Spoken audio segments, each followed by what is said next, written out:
Sizler жаш балалы курактан өттүңөр. Ар бириңердин жашыңар 12 жаштан жогору. 12 жаштан өткөндөн кийин адам баласынын акыл эси башкача, ой жүгүртүүсү башкача болуусу керек.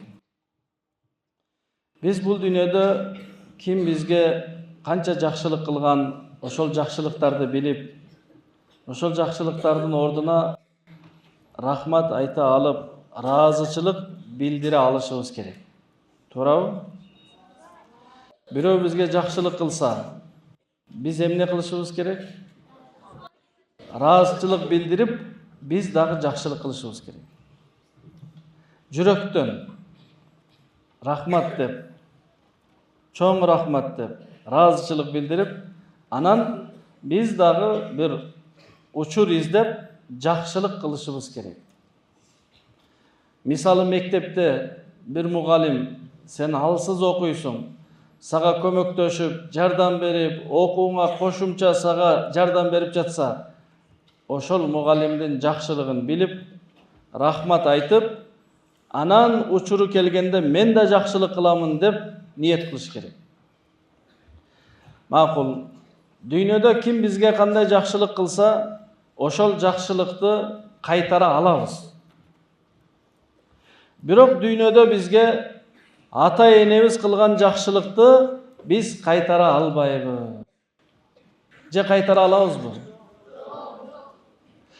Өмүр бою жакшылык кылсак дагы ата-энебиздин бизге кылган жакшылыгын 10дон 1 эмес, 100дөн 1 да акысын кайтара албайбыз. Ömür boyu. Allah 100 yıl ömür versin. 100 yıl ata-enebizge kızmat jasайлы. Oşonda dagı ata-enebиздин bizge jasagan jakşılыгынын 100дөн 1 kaytara albayбыз. Kança jakşılık jasadı biz üçün. Makul birөө sizge rучка белек kılıp berişi mümkün. Birөө sizge baş kiyim belek kılışı mümkün. Baykeniz sizge kiyim alıp verişi mümkün. Ejeniz sizge telefon alıp verişi mümkün. Taykeniz sizge çoğoygonunuzda maşina alıp verişi mümkün. Birok bizge en kımmat bolgon ömürdü Allah ata-enemiz arkılуу berdi. Biz tirүүбүз, жашап жүрөбүз. Kim sebebinen? Ata-enebиздин себебинен Allah bizge ömür berdi. Kiçinekey kezdebiz. Bul dүйнөгө пайда болдук. Süйлөй албайбыз. Баса албайбыз. Тиш жок. Баш иштебейт, акыл жок. Ошол кезде таштап койсом не болот элек? Таштап койбой.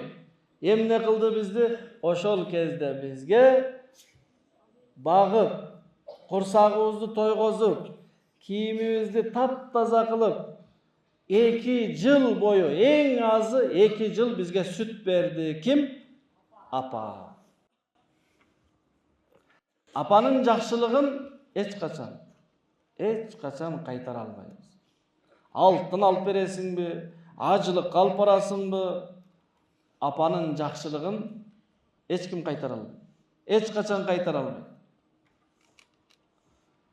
10 жолу ажылыкка алып барсаң дагы bir жолу түнү ойгонуп сага сүт берген акысынан кутулбайсың.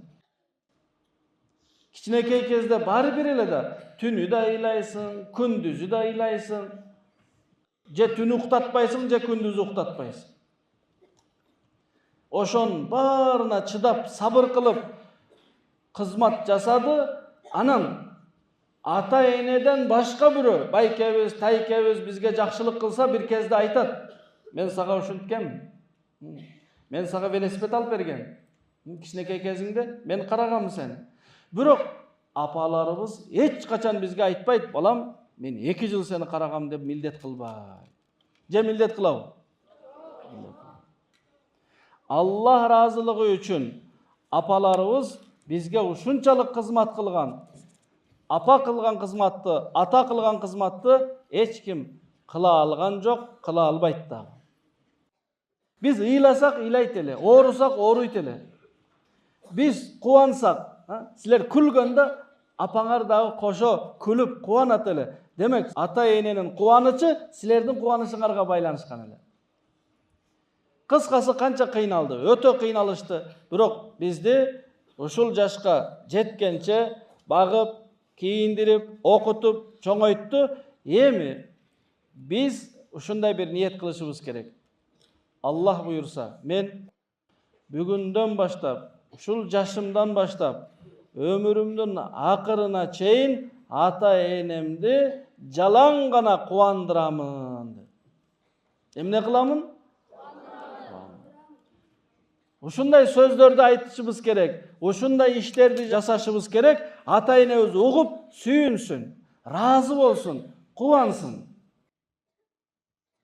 Эң биринчи, ар бирибиз, мен, сиз, ар бирибиз ата энебизди чын дилибизден жакшы көрүшүбүз керек. Эмне кылышыбыз керек экен? Чын дилибизден жакшы көрүп, анан ошол жакшы көрөрүбүздү айтып турушубуз керек. Күн сайын, күн алыс, жумасына бир жолу өтө уялчаак болсоң, ата, мен сизди жакшы көрөм. Апа, мен сизди аябай жакшы көрөм деп айтып туруу керек. Биринчи. Экинчиси, ата энебиздин айткандай макул деп угушубуз керек. Айтканына баш ийишибиз керек. Экинчиси эмне экен? Айтканына баш ийиш керек. Напсиңе жакса да, жакпаса да. Ата, мага велосипед алып бериңизчи. Макул балам, бирок азыр эмес, кийин алып берейин. Макул? Напсиң азыр деп жатат. Азыр. Бирок мүмкүнчүлүгү болсо алып берет да, мүмкүнчүлүгү жок болсо.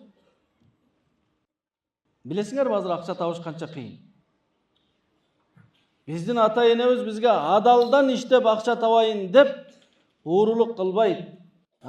Бирөөдүн акысын жебей, бирөө дыйканчылык кылып, бирөө кой кайтарып, бирөө бизнес кылып, бирөө завод фабрика иштетип, бирөө мамлекет кызматын кылып, айлык алып, акча чогултат, өзүнө эмес, ошонун аталарыбыз тапкан айлыгына өзүнө шоколад алып жеп алса.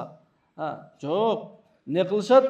Силерге, силердин кийимиңер, силердин окууңар, силердин тамагыңар, силердин жашаган үйдүн свет суусу, ошого коротот баарын. Ошого биз ата энебизди кыйнабашыбыз керек. Айтканын эмне кылабыз? Макул. Үчүнчүсү, ата энебиздин кызматын кылып, ыраазычылыгын табуу керек. Үчүнчү эмне экен? Ата энебиздин кызматын кылып, ыраазычылыгын табыш керек. Ата эне бизден, балам мен сенден разымын деп кайра айтсын. Азаматсың балам десин, биз менен сыймыктансın. Ар бириңер менен. Айбек менен, Талай менен, Бакыт менен, Нурдин менен аталары, апалары сыймыктана турган болсун. Биз ошондой жигиттерден бололу.